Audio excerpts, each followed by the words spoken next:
30 إرهابي مطلوبين دوليا بيخططوا لدخول مصر خلال الأسبوع الجاري.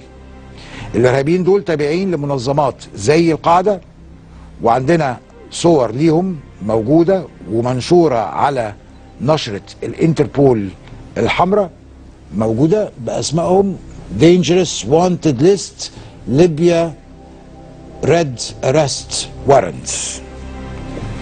طيب النشرة اللي قدامنا بتاعت الانتربول حاطة قدامنا 6 شخصيات من ال30 شخصية اللي منتظر ان هم يجوا مصر خلال الاسبوع ده. الاولاني اسمه سالم دربي، وأسامة الصلابي، عشان بس نبقى شايفين بالاسم وبسنه. يعني أسامة الصلابي عمره 37 سنة، ومحمد الزهاوي عمره 38 سنة، ليبي أيضا، وعبد الرواف كارا عضو تنظيم القاعدة،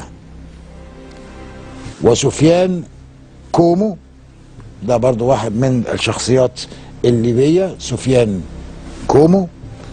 والسادس هو وسام بن حميد من مصراتة، ومسؤول عن قتل الليبيين الاسبوع اللي فات. الناس دي ما جاتش ليبيا لسه ومرصودين، والسلاح اللي يعني بيحاولوا ان هو يوصل لهم عشان لما يجوا مصر برضو مرصود.